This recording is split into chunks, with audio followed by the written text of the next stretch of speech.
Jaya Radha Madhava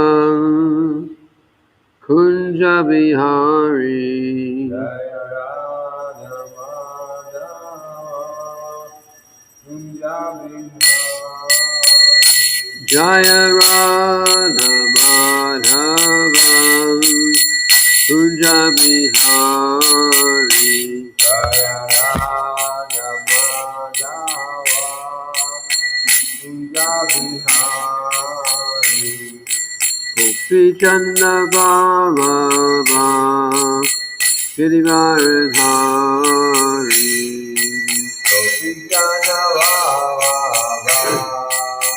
Shivaradari Gopi Chanda Baba Girivaradhari Gopi Jana Baba Shivaradari Yashoda Nandana Braja Jana Randana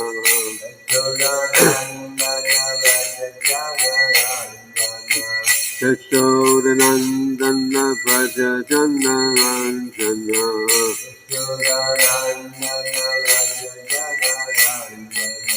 Yamuna Tira Vanachari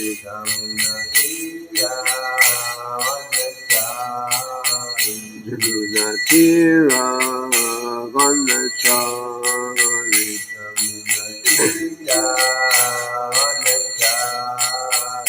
Jaya Radha Madhava Kunja Bihari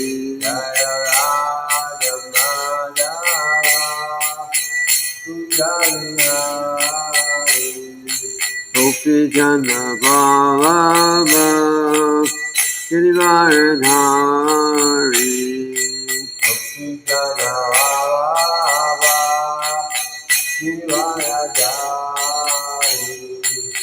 Yashoda Nandana Braja Jana Ranjana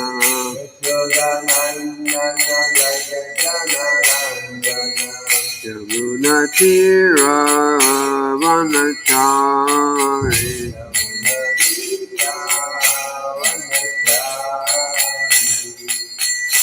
Hare Krishna Krishna Krishna Hare Hare Hare Rama Rama Rama Hare Hare Hare Krishna Krishna Krishna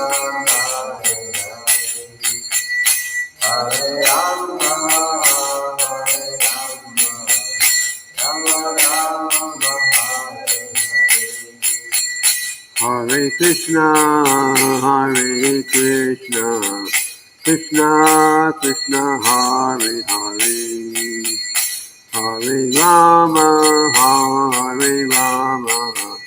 Rama Rama Hare Hare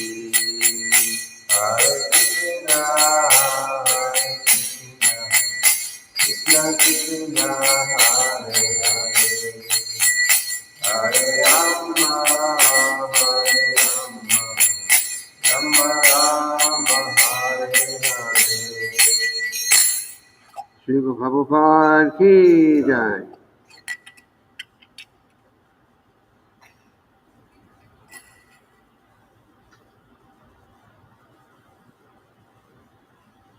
I put it over there because if I spill it, the computer gets in trouble.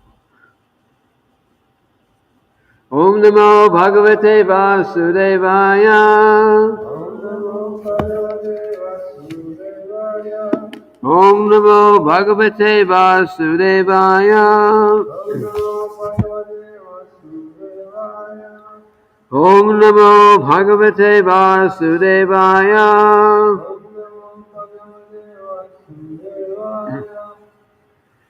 So we are reading today from the Srimad-bhagavatam, 8th Canto, Chapter 8, text, we'll do 10 and 11 because 10 has no purport. Tasya asanam aniye Mahendra mahad adbhutam Murti matya sarich shreshta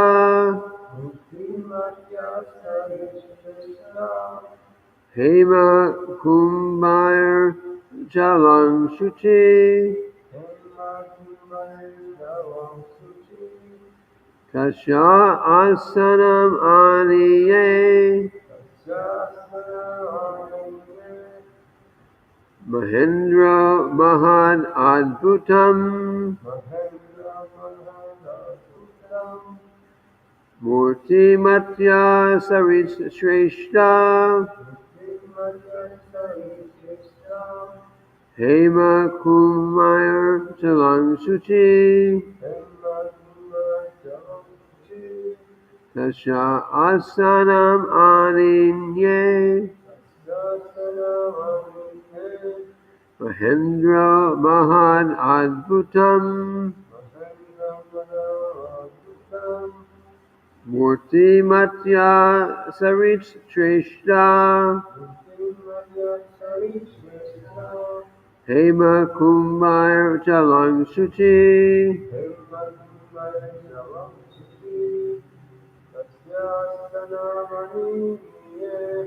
Tasya asanam aninye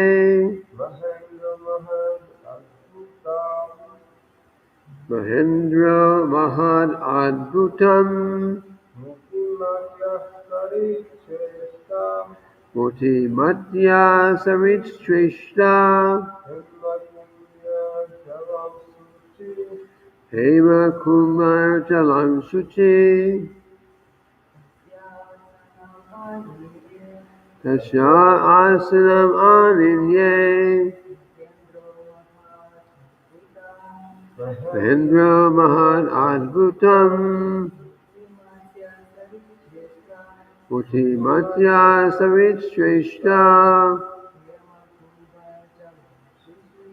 Hema kumbhar jalam shuchi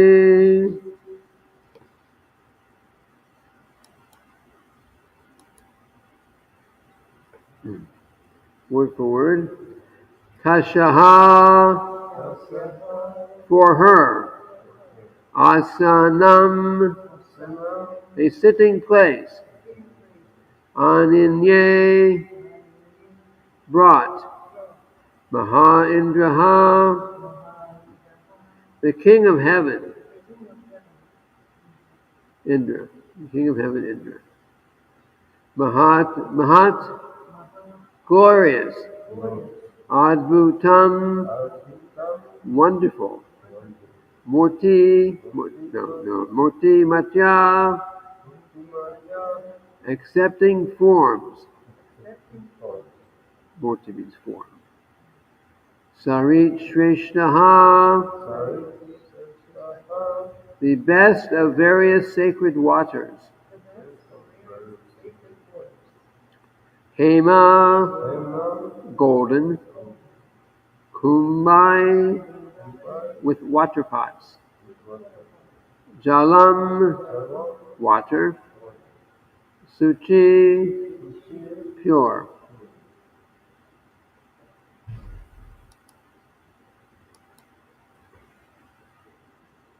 Translation. The king of heaven, we're still talking in reference to the goddess of fortune. So the king of heaven, Indra, brought a suitable sitting place for the goddess of fortune. All the rivers of sacred water, such as the Ganges and Yamuna, personified themselves, and each of them brought pure water in golden water pots for Mother Lakshmi, the goddess of fortune. Repeat after me. The king of heaven, Indra, brought a suitable sitting place for the goddess of fortune. All the rivers of sacred water, such as the Ganges and the Yamuna, personified themselves, and each of them brought pure water in golden water pots for Mother Lakshmi, the goddess of fortune. And there's no purport. So, I'll read the next one.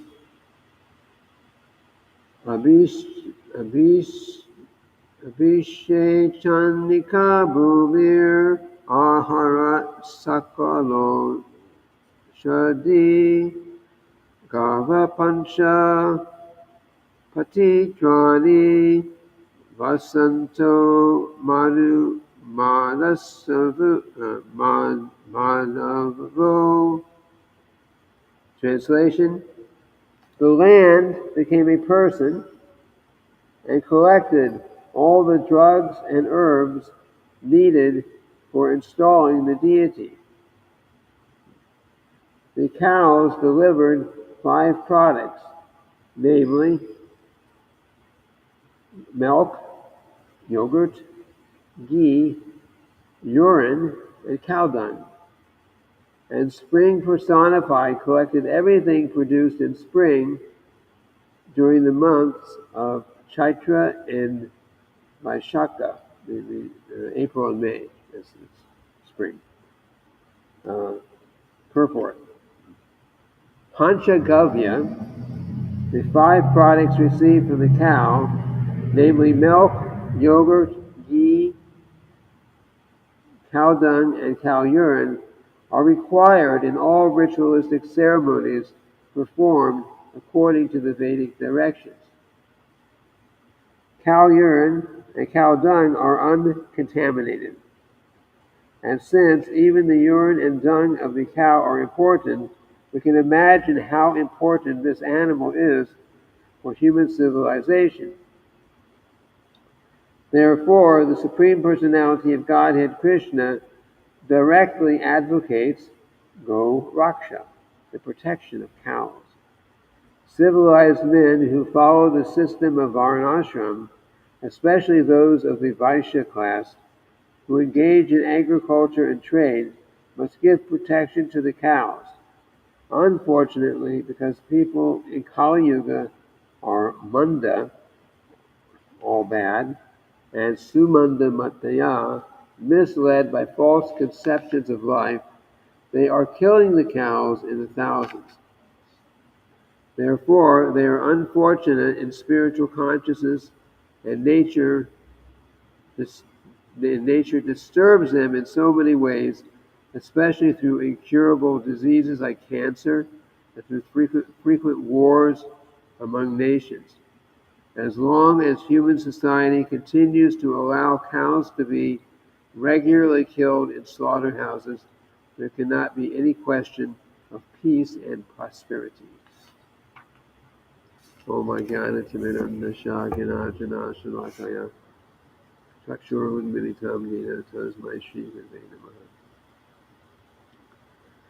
So, a couple of things here. One thing is we see that on the higher level, everything is personified. So there's like there's springtime, but there's a person in charge of spring, personified spring. There's rivers, Ganges River, Yamuna River, but there are personalities who are in charge. They have their personal form, and then they have in that case, their river form.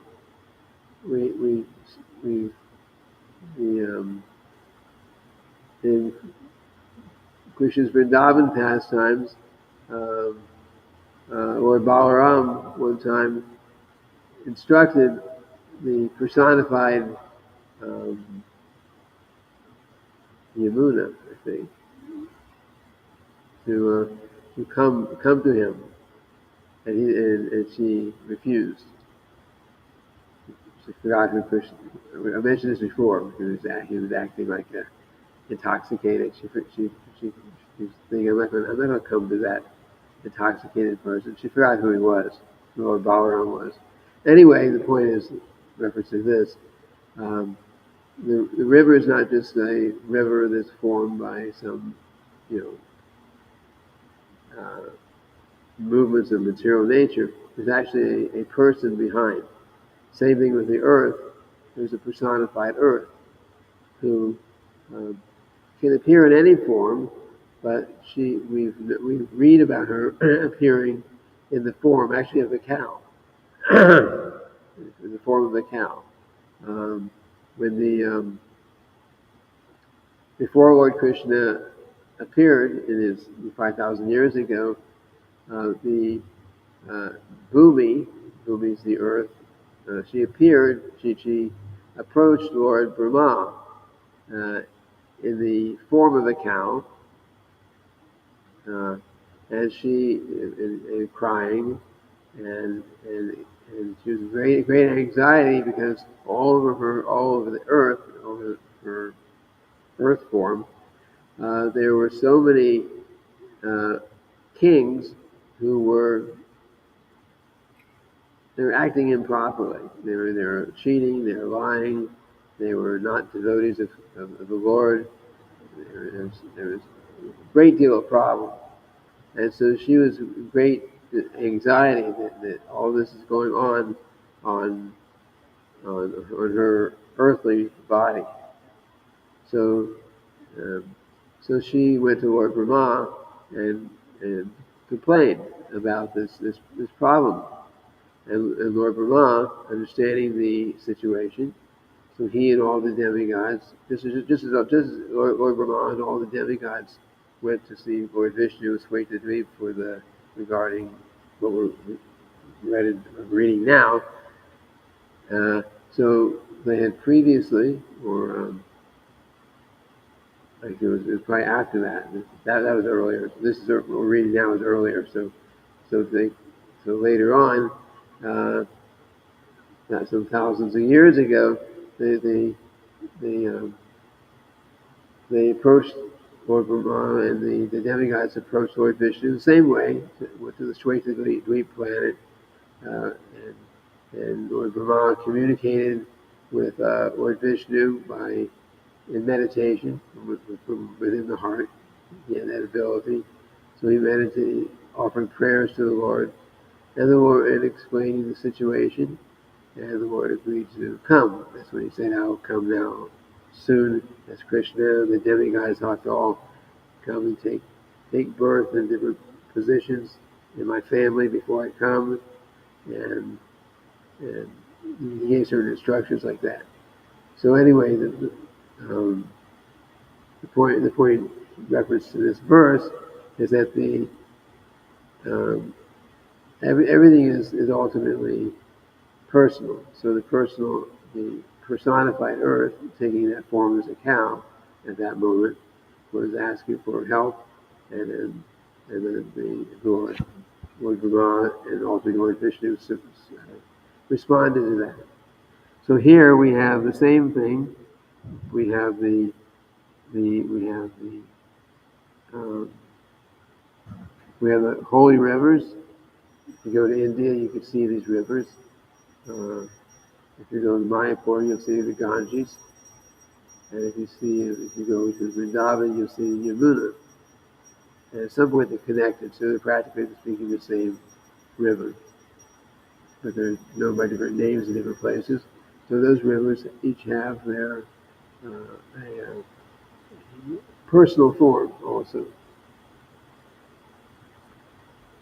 Um, and those rivers in their personified form approached Lakshmi, the goddess of fortune, with gold pots with water from the rivers that they were in charge of, like that. And then the season, spring, also appeared in a personal form, and went and collected all the different herbs and different nice things that come out in spring. Spring is considered a very nice time of the year. It's not too hot. Flowers are blooming again. Of course, here we have it's pretty much warm all the time. For some places, it gets very, very cold during the winter, and then in spring, then life starts coming again.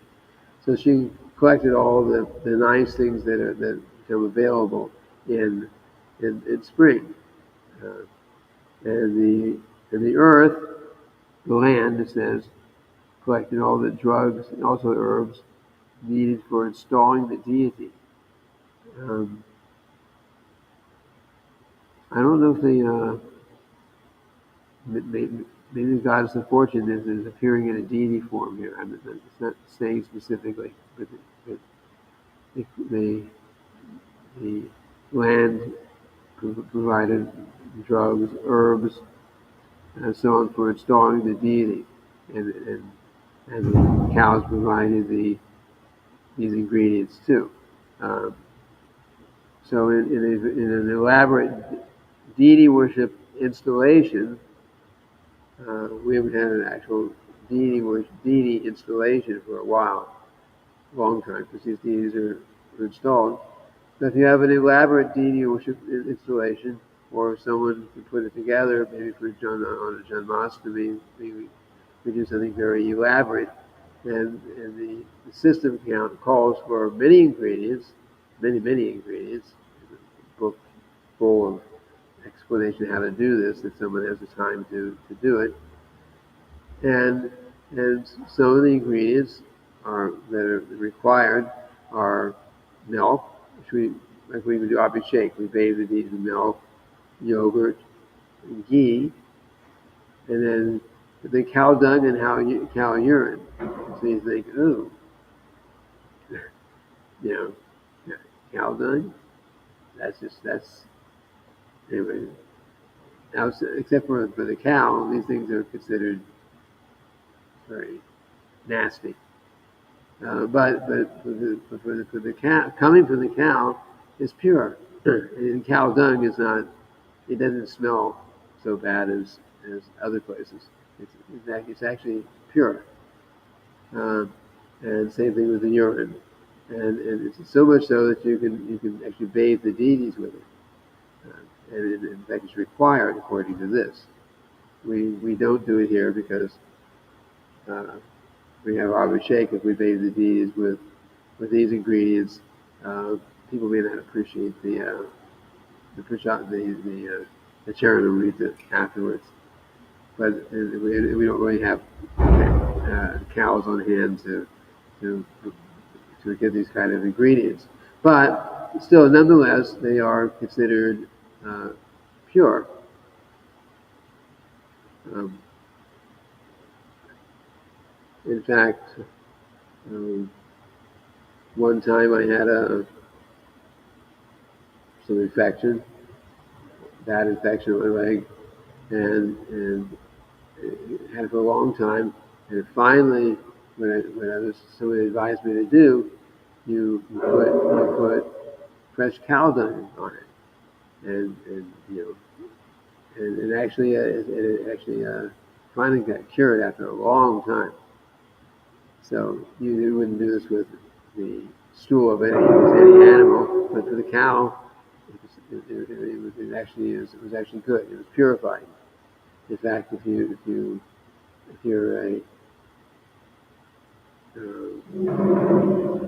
you have knowledge in you say bioscience and biology and so on, then you can see you can test and you can see. And Srila says that in different places that cow dung and cow urine both have all antiseptic properties.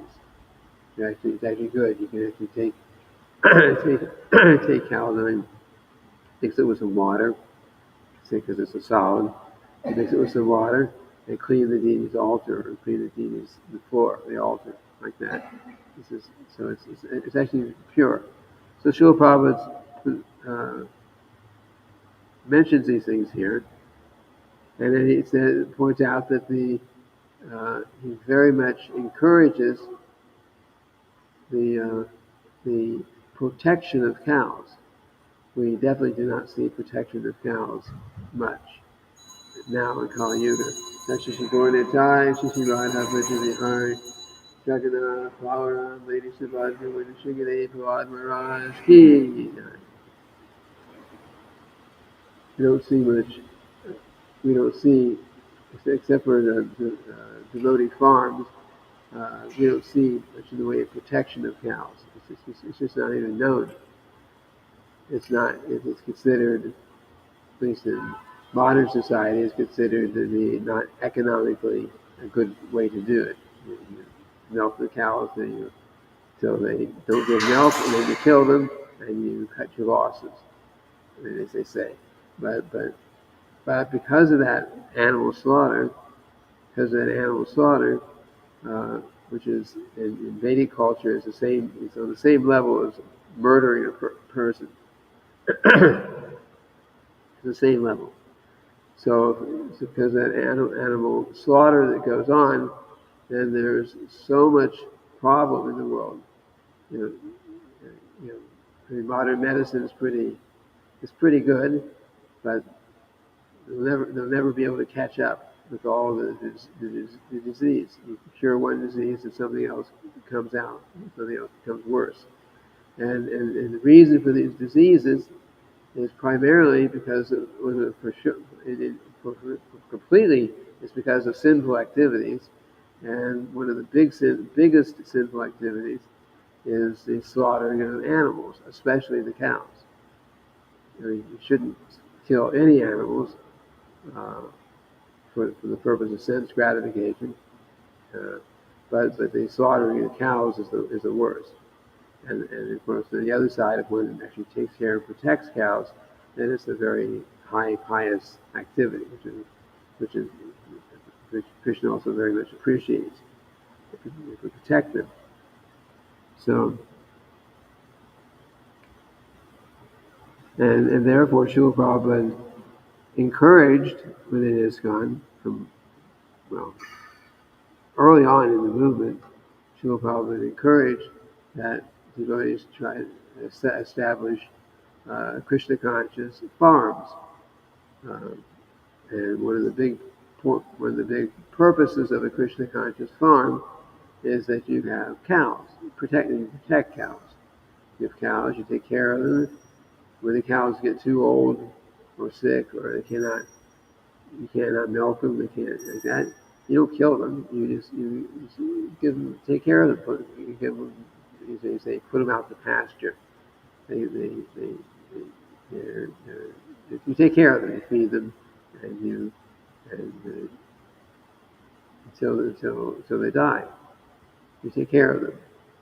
And Krishna is very, very much pleased when he sees that somebody is taken care like that. In modern society, people are kind of mixed up, so they keep the dogs and cats and gerbils and other things as pets because they feel some need for loving exchange, and they're lacking in other ways. So they're feeling like that, but then they, to a large degree, are eating meat or somehow taking part in the process, which ultimately is causes a huge amount of difficulty in the human society. So because of this animal slaughter, then there's big problems, like big diseases. Prabhupada specifically mentions cancer as one, which is, he says, incurable. So it's incurable. They will say it's incurable, or so that somebody can get rid of it for a while and then it tends to come back. Whatever, but it's there. And in general, it's because of the sinful reactions from such things as animal slaughter. And of course, there's also sinful activities of abortions and other kinds of sinful activities, with a lot of killing going on, unnecessary and unauthorized. So, and as Srila Prabhupada mentions here, that the people in Kali Yuga are confused, so rather than giving protection to the cows, understanding their real position, then they kill. And Srila Prabhupada says that there's a nice verse.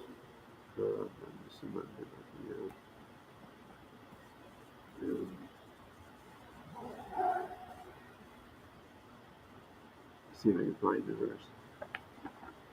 Important verse in the Srimad-bhagavatam, first canto.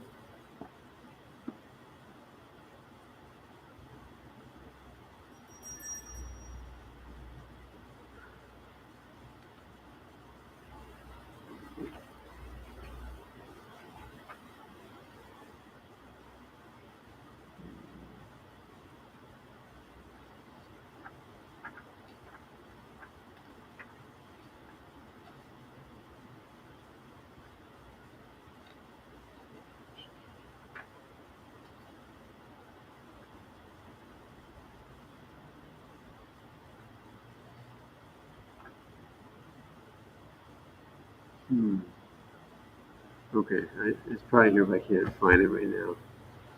Anyway, the people of Kali Yuga that's us. We are the victims of Kali Yuga.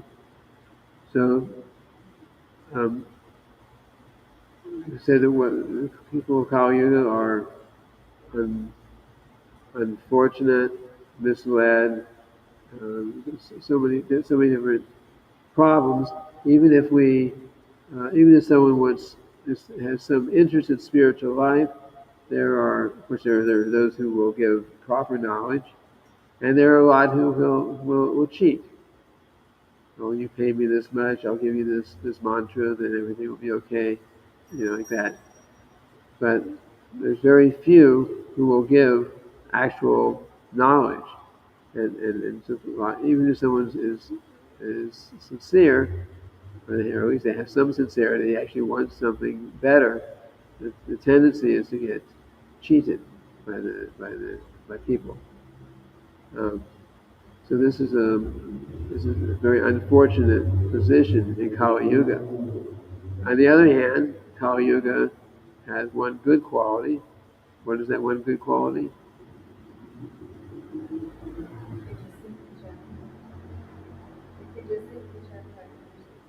Yes, we can perfect our lives simply by chanting the holy names, because this is what Lord Chaitanya gave us.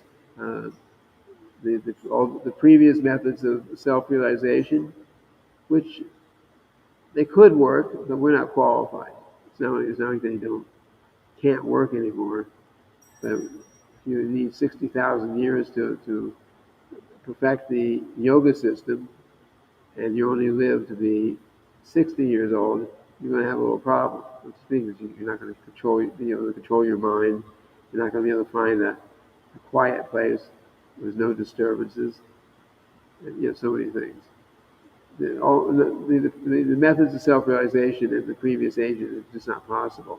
In the Kali Yuga, of course, because we are so fallen, because we're so degraded condition, the method that Lord Chaitanya gave is also the easiest, which still people struggle with, chanting, following principles.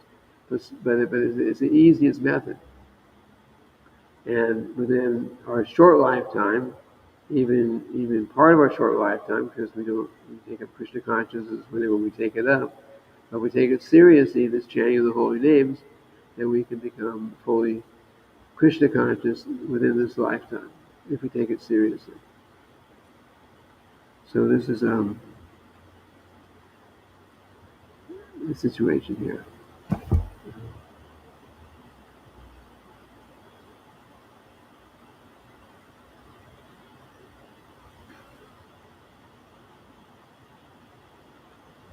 Yesterday I went kind of late before I asked for questions. We went over. So I will ask for questions now. I also heard that cows run and be used toilet for ghosts. If they're afraid of the smell or something, that's not And then, how it's done. yeah, It is to remove all the negative energy of the ghosts. This kind of system. yeah, maybe it could be. It could be. I'm not familiar with everything, but yeah, it could be used in many ways. Uh, and it's because it is pure. It's a pure substance. It's not contaminated, and it purifies. It is pure and it purifies. It has so many practical applications, actually. Yeah, if you're in India, I don't know if anyone does it here. Maybe on our farms. You find if you go through a small village and they have cows there, then they take the cow dung. Yeah, they make little patties, throw it up on the side of the house. Or even make houses, actually. Huh? Or even make houses. Well, yeah, there's many things, yeah, and you dry it out. Just like here, we can start a fire using charcoal or something like that. So there they have cow dung. Nothing is wasted. It's not nothing is wasted. So the cow dung, the cow urine are pure, and it's considered a very very pious activity if someone actually takes care of a cow, protects a cow. Yeah, so nowadays in media they portray cows in a very negative way. In terms that if you keep the large population of cows, they produce a lot of CO2, which is very bad for the They environment. produce a lot of what? CO2. O2. Yeah, they breathe like we do. Yes. So, That's that's those who are that kind of propaganda is for those who are trying to justify slaughtering the cows. Oh, the cows are breathing, and therefore they're putting excessive um, uh, carbon dioxide, I guess, carbon CO2 into the atmosphere. So therefore, we have no choice but to kill an extra million cows this year to save the people of the world. It's nonsense. But the propaganda is out there. Yes, I know. even the same idea I even saw in a movie which was made by a vegetarian who was actually against the slaughtering, but still the idea was not to raise any kind of animals or at all, especially cows. Specifically for this reason, because they produce a lot of carbon, the CO2, Yeah. which goes into the atmosphere and creates this increases the temperature of Yeah. Yeah. Okay. same idea. Same. And it was made by a vegetarian. Hmm. Well, there's a vegetarian that doesn't understand very much. I mean, better to. Krishna conscious, it wasn't the Krishna conscious movie, but it was really popularized, I think, in India. Well, you know the name of that movie? Was that done in English or is it still? It's English movie, yes, American movie. It had very simple, really interactive. Oh. Yeah. Anyway, this idea is out there, but it was never an issue in Vedic culture. There were a lot of cows. Yeah, you mentioned that there was a 900. Nanda Maharaj himself had 900,000 cows. 900,000 cows. That's almost a million cows. That's one person. Yeah, yeah. And in Vrindavan, there's so many people, and they all had cows. You know, it was a cow herd community. So they all had cows. There were lots and lots and lots of cows. And Like, they went further, but such a no, But of course, when the problem is not the breeding of the cows. The problem is the how many cars we have on the road that are putting and how many factories do we have pumping tons of chemicals in the air. So in those movies, they try to use having cows, very large cow farms, as the reason for the global warming. Yeah. Well, they missed the point. And the global warming may come or may not come. Things in the whole universe change all the time anyway. It may happen. It may be happening anyway, in spite of everything else. We don't know. We know in I mean when the time comes there will be the whole universe will be destroyed with the end of the universe. Um, even at the end of Lord Brahma's day, every day, uh, all the lower planets get destroyed and then recreated. The higher ones don't get destroyed right then. And at the end of his life, the entire universe gets destroyed, and there's great the sun. It says the sun at that time it's already predicted, it's already stated it's going to happen. The sun at the end of the destruction of the universe will become 12 times hotter than it is now. So we talk about 100-degree weather. So imagine it being 1,200-degree weather. 1,200 weather becomes 1,200 degrees. I mean, just like that, you can't. It's not possible. So it kills everything. It dries up all the water on the earth, and it kills all the people, all the living entities, like that. And then there is a big storm, and it rains and rains and rains and rains and floods everything too. So it's so this happens. It's part of the destructions of the universe. So these things will happen, whether we like it or not, whether there's sinful activities or not. These things ultimately will take place. But so if I was specifically mentioning here that the wars and certain heavy diseases, many problems in the world are direct results, largely because of the slaughtering of animals, and especially the cows. Yeah, if if you kill a cow, you have to suffer, unless it's 1 year or one lifetime, for every hair on the body of that cow.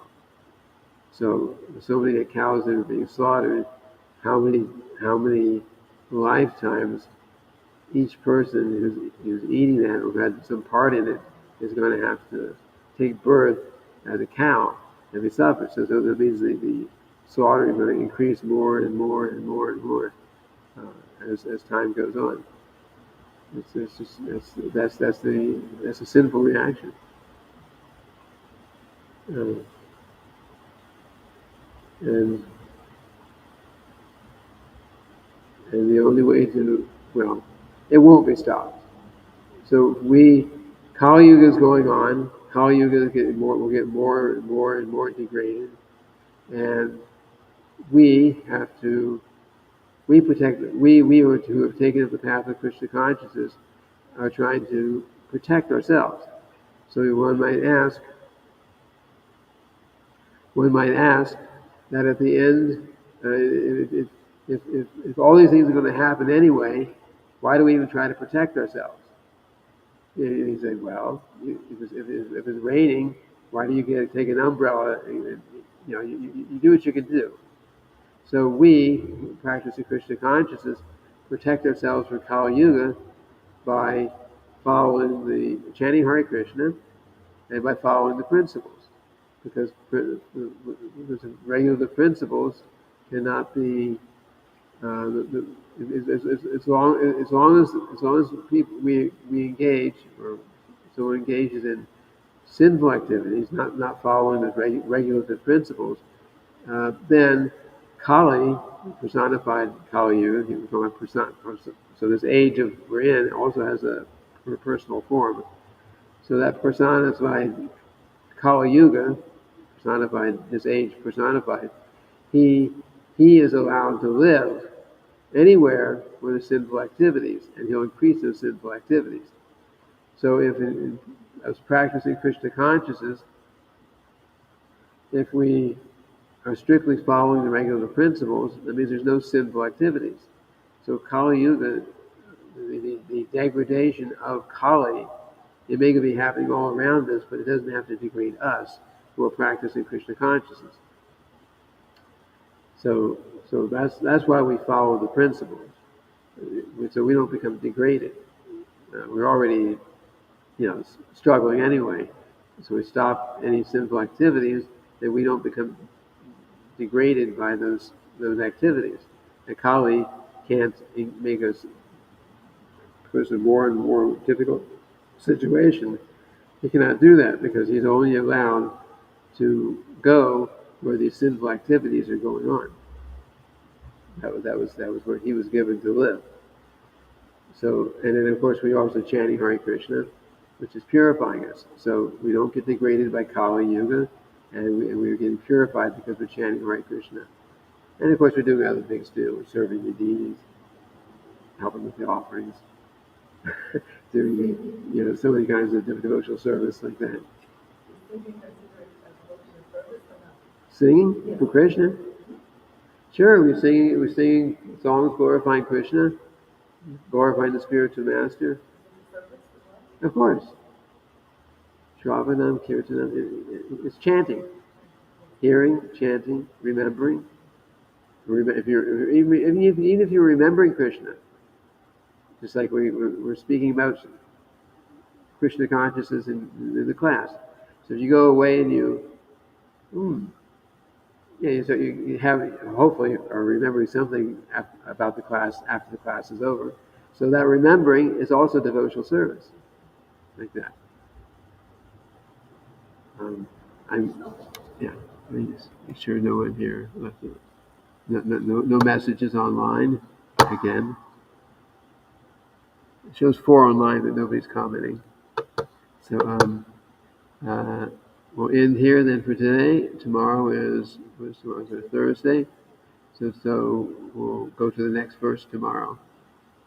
Srila Prabhupada ki jai. Srimad-bhagavatam ki jai.